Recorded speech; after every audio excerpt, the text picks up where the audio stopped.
My name is Jotham. My name is Kukeña. And this is how we met. How we met. Bezario Mwanza. Sife Mwanza. We met in Dola.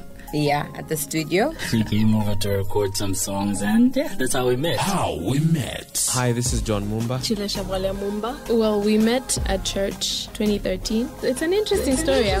How we met on Lifestyle.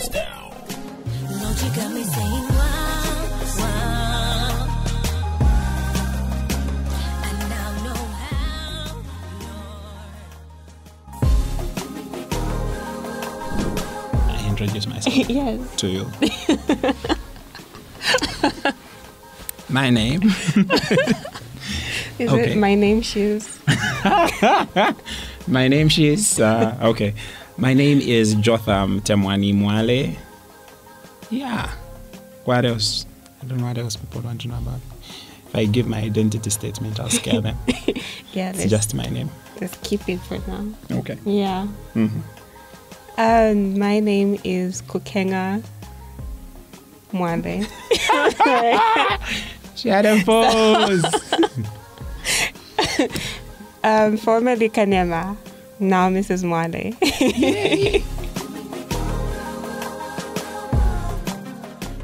How did I meet Kukeña? Zikas. I got to Zikas in 2008, and she was just a random face in the corridors. Yeah, I think always around certain people that I knew better. So once or twice, maybe a hi, hello, or a cross paths. And after that, I think there was points where we became friends on Facebook. Mm-hmm. And then there were points where we'd chat on Facebook, like hi, hello, or comment on something. And it's slowly but surely started there. But I think we became friends 2013 when she unfortunately lost her brother, and I had gone through for the funeral. Yeah, I think that's when we became friends. Yeah. How I met Jotham. Yay! Well, Zikas. He was the Skyfa chairperson. I remember that about him. Yeah. Me? Yes. Okay. Like we'd have those hi, hello, mutual friends. But it was never we're never really close then. And then on Facebook we'd have the random chats, inbox messages. And slid into her DM. Yes, and he was trying to link up with me.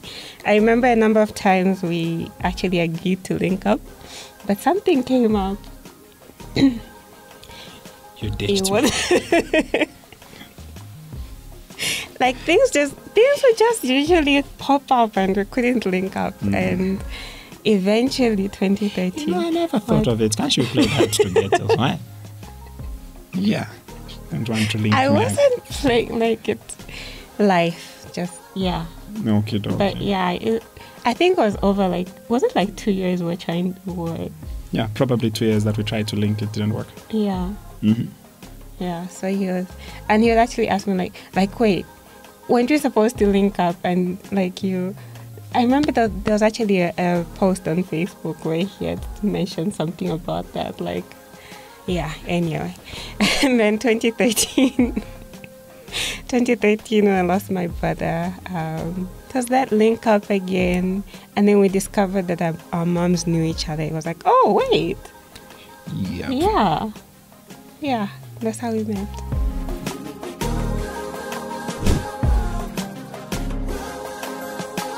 Oh, deliberately, I think I even got Pompey and James Sakala to sing a certain song on our wedding day. And it's that Your Mind song. I think one of the first things that struck me about her that made her intriguing to me was her mind. I think for the first time, I don't know if I could say first time, but for once, I had found somebody who I didn't need to explain myself to. I would say certain things, and without having to explain, she would catch it and even throw in another angle. So I think the conversation, the conversation is what got me sold. First impression. I think same thing, really, the conversation. I had a number of people in my life who, you're sitting with people and you say something and they expect you to explain it further. Like, for me, that felt like such a task. And with him, I didn't have to work that hard. Like, okay, so like, when you put out a statement and then you have to break it down, like, no, he wasn't that person. I could say something and he caught it instantly. Wait, and that was... but he said, if he says first impression though, wouldn't that be a different answer? First impression was the chairperson. Really? I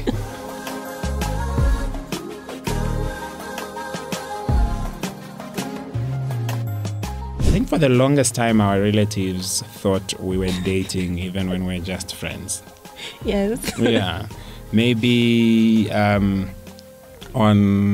especially on your side, I think. On my side, because the drama, oh Lord, things I've been through. On my side, I think they knew she was just a friend, because if we say since 2013, in the say 5+ years that we didn't date, since 2013, I had dated other people. And so on my end of family, they knew her as a good friend, and because of the relationship that she mentioned between my mom and hers, I think it was very easy for us to be in a place, and she would come as a friend and probably even come with us for a conference, sit right next to my mom whilst I'm seated at the back with my girlfriend. Yeah. But our families took it all right. My parents thought we were dating already, like for a while. And I think every now and then when I would deny it, they'll just give me that look like, you're lying. But so when I finally, like when we actually started dating and I brought it up, I told Mom about it, there was no surprise. It was like, oh, okay. It was finally. Yeah, they took it well, and also the fact that his parents and my parents already like had relationship before, even before we were born. It was like, oh, okay, we know them. Yeah.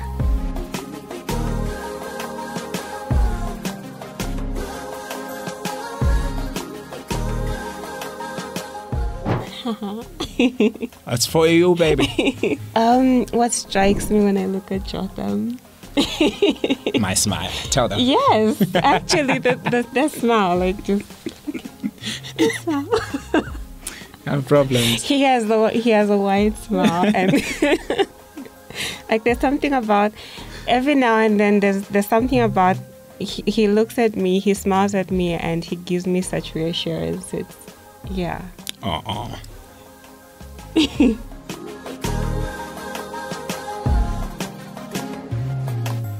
What strikes me about her?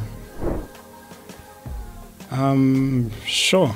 You said one thing, so I'll probably have to pick the biggest. I'd like to go the smile route as well, but I'll say her calm. Yeah, she's got this level of calmness that is difficult to find or to see in many people in many places. So yeah, she's got this, let me call it weird, a weird calm about her.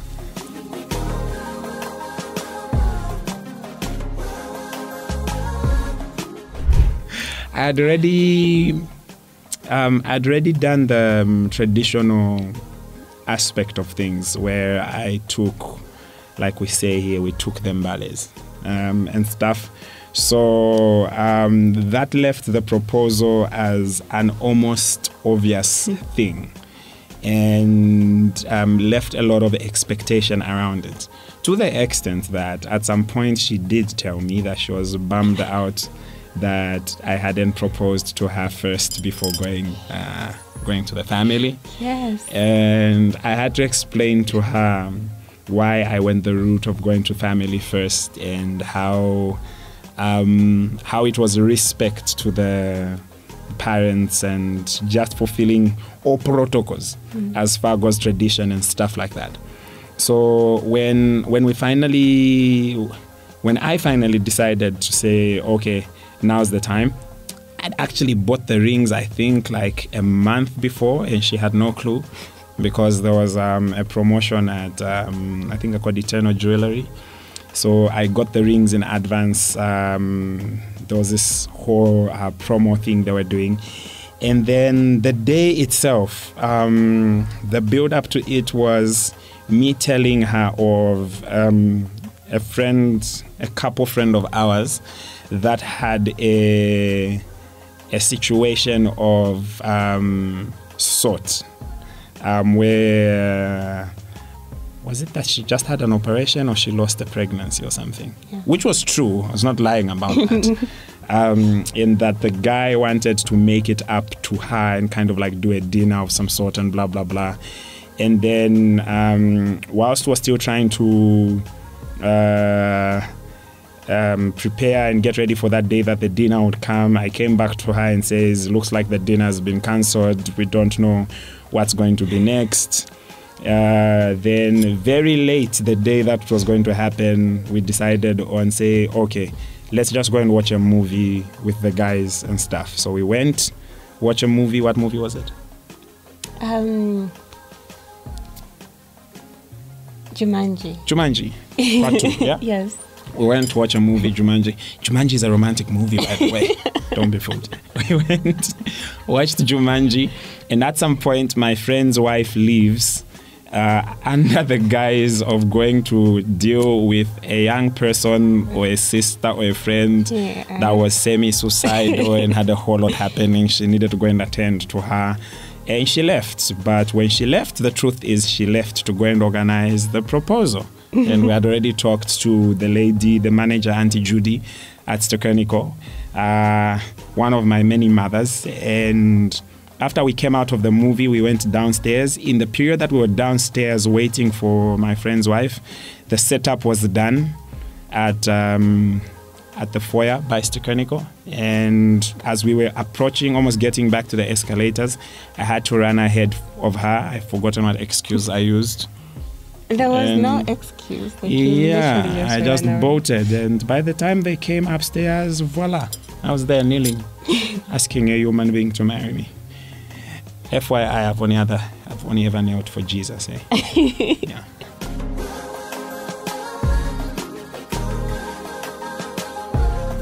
The proposal. Yeah, it was first like the whole thing was like a week of me being told stories, but then like he said, the traditional engagement came first, and I was calling it engagement for the family. I'm like, you've asked my family now, like, why aren't you asking me? Like, why is it taking so long?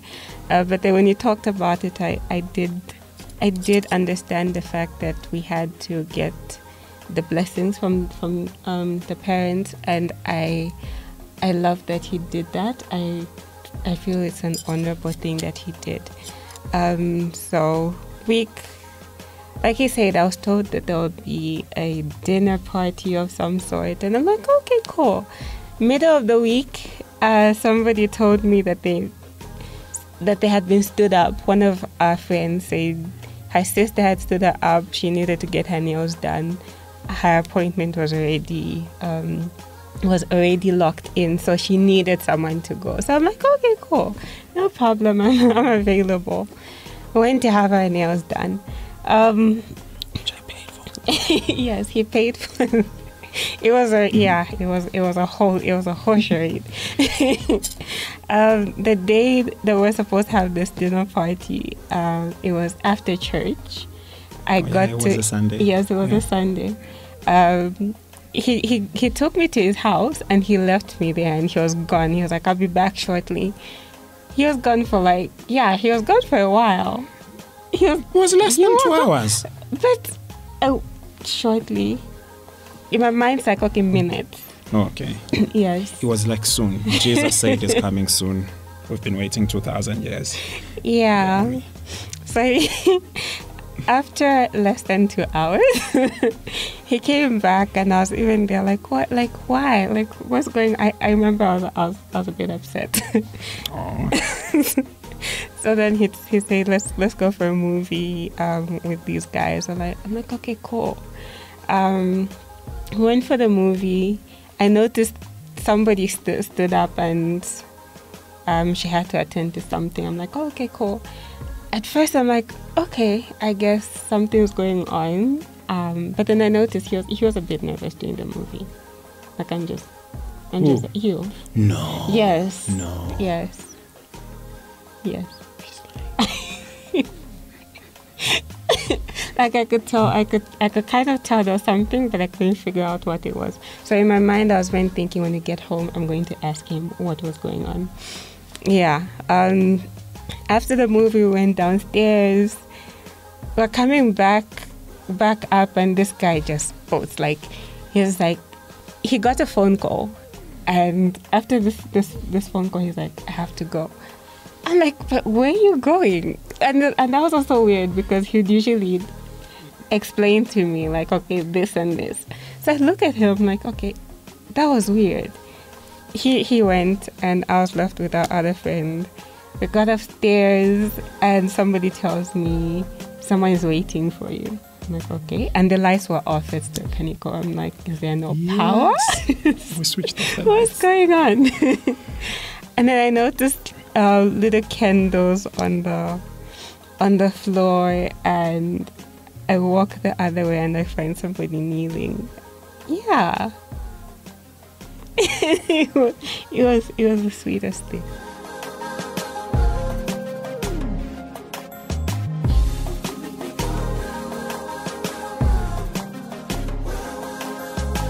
Did I accept it immediately? Yes, I did. For a moment, I was looking at him like, oh my gosh. But I did. If you said no, oh my gosh. Jesus. For a moment, I thought about that. I'm like, you know what? Let's just let me just walk away for a moment. I'm like, no, I'm kidding. Why not? Like, yeah. That's wicked. Glad you didn't.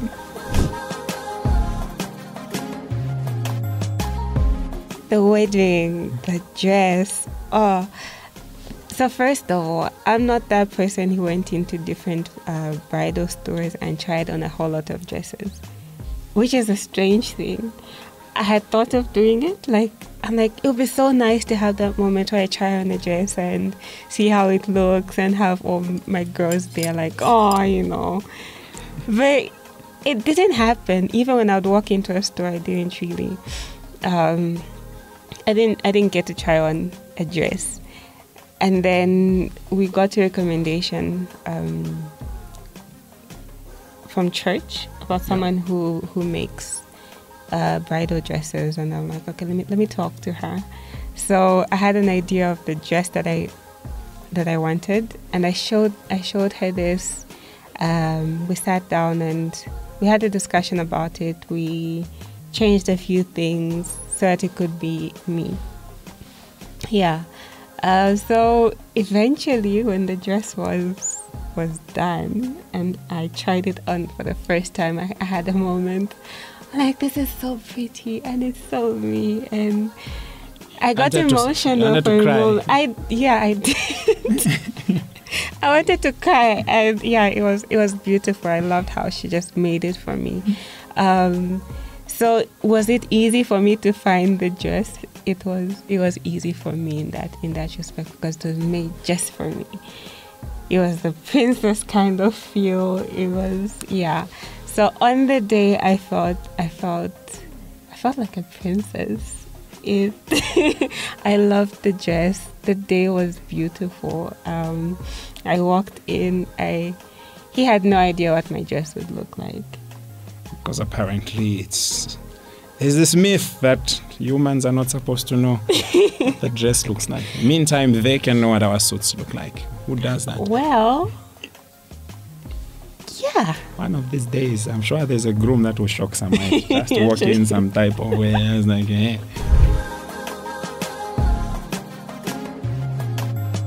What I loved about just entering on the big day was seeing his face and him smiling. Yeah, we were that couple which was smiling the whole time. Yep. Like right from the get-go. We didn't want to be those people who are like sullen on the wedding day. Like what? Like what's wrong? You know?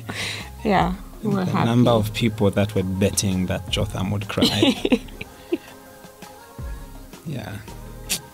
I would have loved to see you cry though. Yeah. To a large extent, I was calm. And I think my calmness through the entire process kind of pissed off some people because they thought I was either not into this or not as serious about it or like I was just conning, and then they're waiting for that final day where, okay, on the last day he'll probably just like break down and, you know. But generally, I think one of my biggest gifts from God has been peace. And even towards the wedding, it was exactly that. The biggest things maybe that shook me. A week before, I hadn't yet finished my lobola. And yeah, there was issues of Dad was joking, saying, who's going to walk you down the aisle, asking her because I hadn't finished paying. And that one really had me in a corner, wondering how it would be sorted, hoping and praying to God that something does work out. And then my suit guy, I already had a suit, but I wanted an extra jacket because the jacket I originally had, I think I felt had more of an evening feel. Had we gone the whole morning plus reception thing, I most likely would have done that one for the evening. So I got an extra jacket made. Yeah. But the guy that was doing our jackets, mine and the guys, sure, it was wild. Let's just say I left the tailors at about 11 p.m., past 11 p.m. the day before my wedding with my jacket. And I left the guys still there yet to collect theirs. By the time everybody was getting home and all that jazz, I think was easily midnight or, slightly past midnight. Yeah. So that was my drama leading up to the wedding. But all else was good. If you have a wedding coming up, like, ask people about the tailors. Like, ask, because yeah. No, workmanship was good. It's just the delay. Yeah.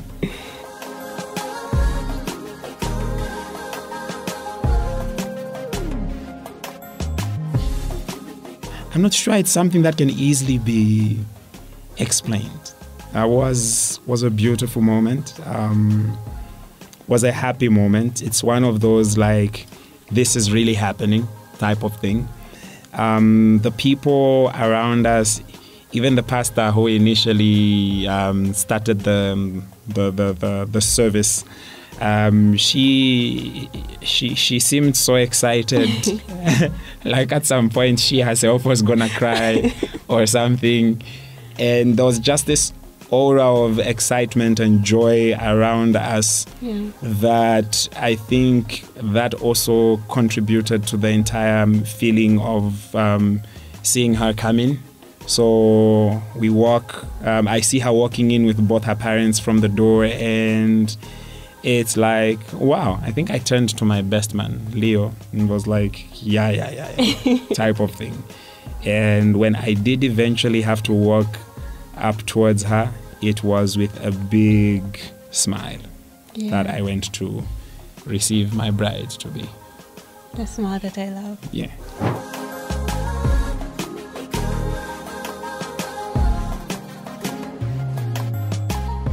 The song that played when she was walking in. We've listened to it a couple of times after. So I do remember it. I think right now the tune's gone, but I think it's something to do with By Your Side or By My Side. 1,000 years. 1,000 years. Yeah, I'm trying to remember a certain lyric talking about, I think it's talking about being by your side or... Yeah, okay, about 1,000 years. Heard it a couple of times after the wedding, so if I heard it, I should be able to recognize it. Yeah. Yeah. We danced to it at some point as well. Yeah. After the wedding. We did. Yeah.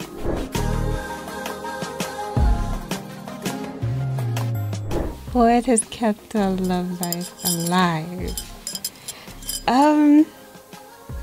I'd say first of all, friendship.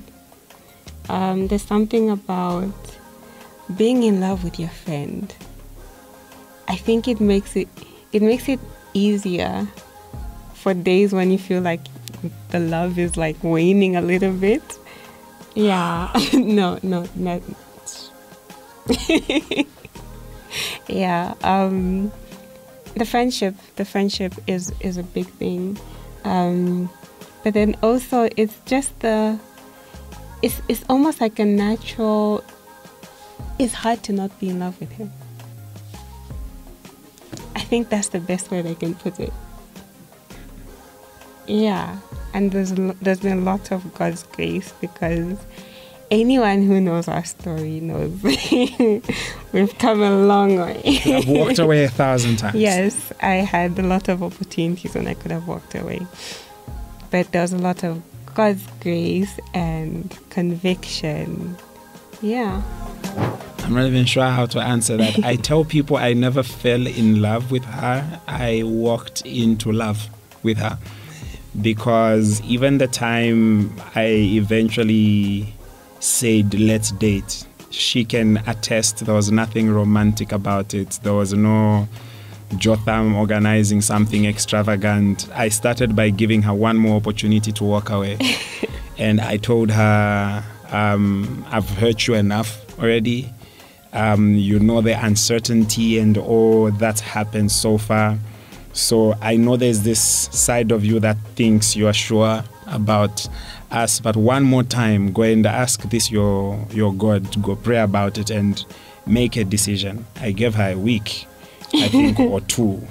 And I think she came back after 2-3 days, and then she's like, I'm sure. And I'm like, at that point in time, I think at one point I'm thinking, run away, walk away, but at the same time I was like, okay, let's give this a shot. Let's see where it goes. One last chance at this, and if there's anything here, well and good. If nothing, yeah. And that's how we pretty much started our relationship. And voila, that was 29th November 2018. Yeah, 29th November 2018.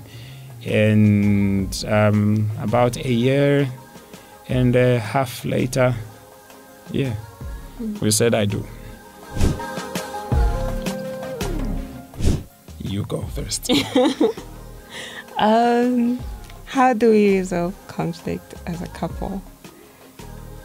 I think every day is different.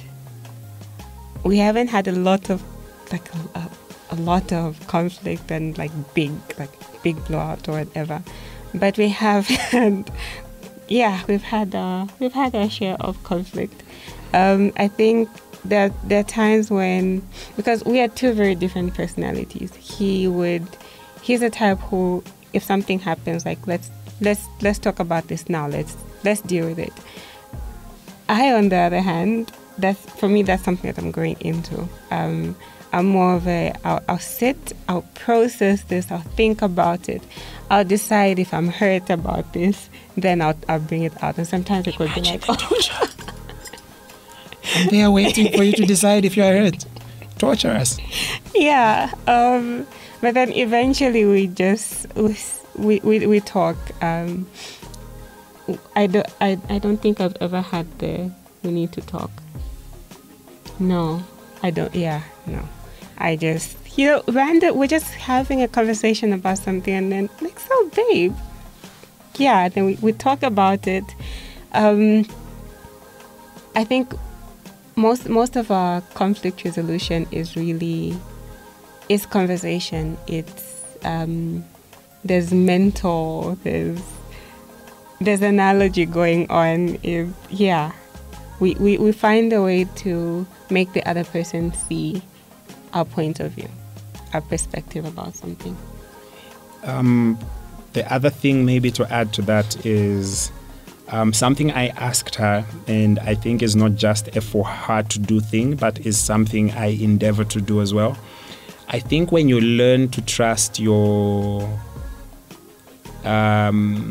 spouse or your partner's intention, when you learn to trust that their heart didn't intend you any wrong, there's times when you might want to be ouch about something and pissed off, vexed, or whatever.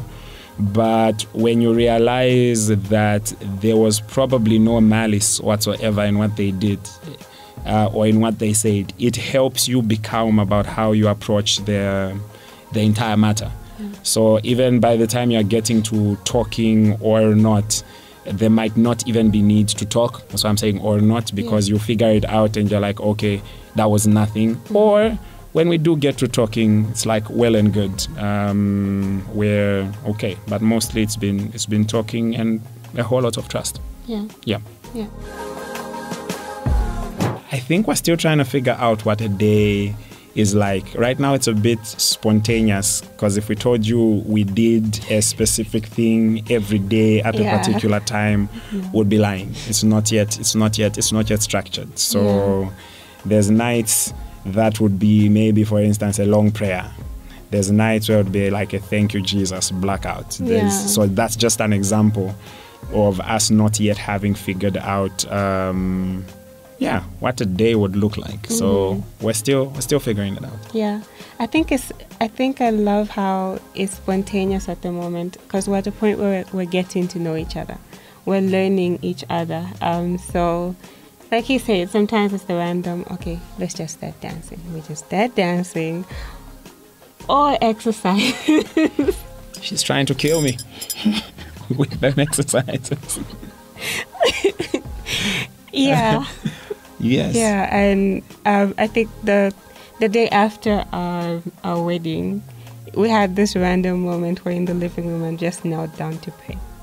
It's things like that, right? Yep. Yeah.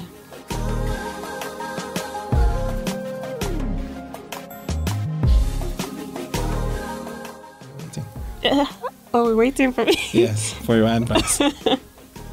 Okay, my advice to young people who looking to get married and you're asking, is this worth it? First of all, marriage is a beautiful thing. I know we've heard a lot of people talk about Shipikisha Club, and that's something that we are totally against, because we believe that marriage shouldn't be that way. If you have a friend, you love your friend, there's really no reason for it to be that way. Love and marriage are beautiful, and living in the same home with your best friend it's a whole different dynamic. It's wonderful. We're talking about, I think just a week after the wedding, we're talking about what's been the best thing about this week for you. And I said, waking up next to my favorite person is the best thing. And obviously, another thing about marriage is it grows you. I know we're just a few days in, but there's certain things that we've discovered about ourselves, about each other, which we didn't know before, and we're definitely growing. For me, what I would tell somebody, a young man maybe, who is possibly as logical as me and is always second guessing themselves and thinking things through, is forget all the stories you've heard about how finding the one or how finally getting to that marriage place works, and think it through. What I mean is this. When I had to make the decision to marry this human person here, one of the things I had to do was take stock of who she is. I looked at the fact that she's been a friend. I looked at the fact that she's been loyal to her fault. I looked at all these different things, and then when I decided to make the decision, like I said, I walked into it. It wasn't a fall in love, like I'm not aware, it just happened type of thing. I walked into it cautiously. Number one is what I would say.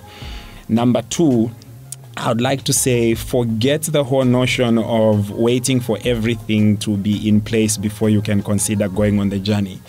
If I told you I had saved up a stash before making this decision, and there was just this kasaka waiting somewhere so that when they pingula me and say you are paying so much, I was just going to remove it and say here's the entire bride price or whatnot, I would have been lying, really. So for me, I would be like, take the step of faith, begin to walk towards that direction, and watch how things will begin to unfold in your favor. Maybe not exactly the way you wanted it, maybe not exactly the way you pictured it, but one way or another, something will work out and begin to unfold in the direction you have decided or in the direction you have walked. So, yeah, it's a logical decision in as much as there's love and all those mushy things, number one. Number two, it's a step of faith. Just get started and watch God amaze you as He provides for you and as He opens the doors towards that your big day. We are currently amazed. We can testify that God's been good, and it has nothing to do with, largely really, nothing to do with us or our good level of planning or whatnot. In fact, if anything, COVID messed up a lot of plans. Yes. But here we are. So, yep.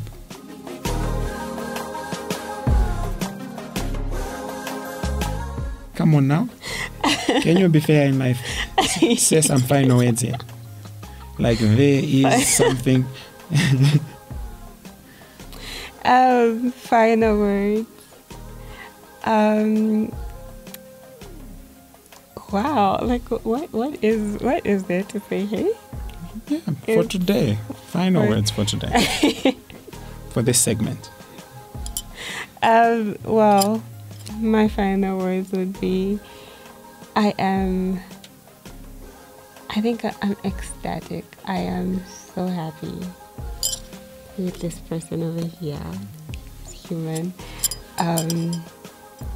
And like to everybody out there who, whether in a relationship, you're looking to be in one, you're looking to be married, I think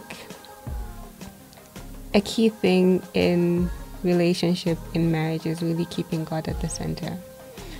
Even before you get into a relationship, know what God feels about you and that particular person. Because I think a lot of times we walk into something and then we're asking God. It's almost like you're looking behind you, like tagging God, like, is this okay? But yeah.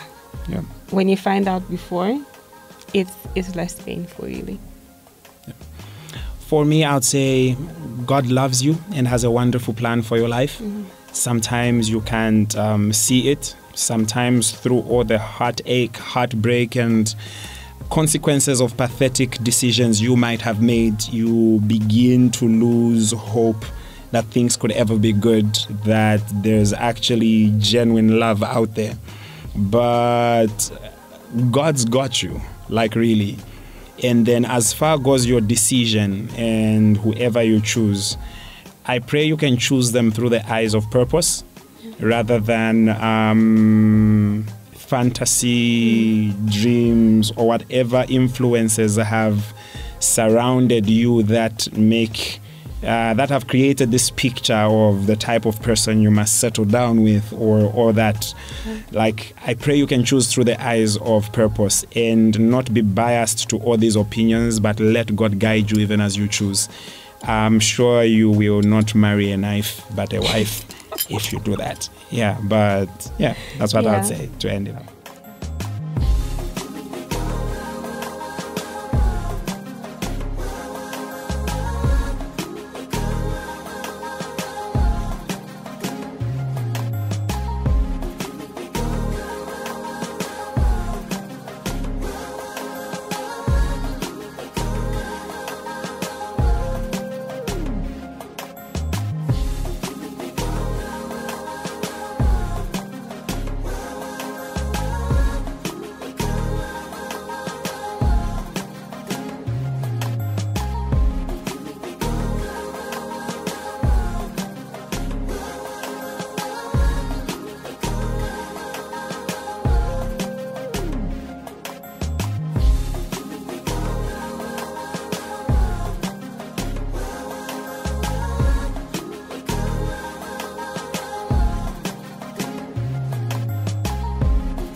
we met. Bezario Mwanza. Sife Mwanza. We met in Dola. Yeah, at the studio. We came over to record some songs, and yeah, that's how we met. How we met. Hi, this is John Mumba. Chilesha Mwale Mumba. Well, we met at church 2013. It's an interesting story. How we met on Lifestyle. Tune in to Lifestyle next week and get to hear more interesting stories on how we met. Lord, you got me saying why.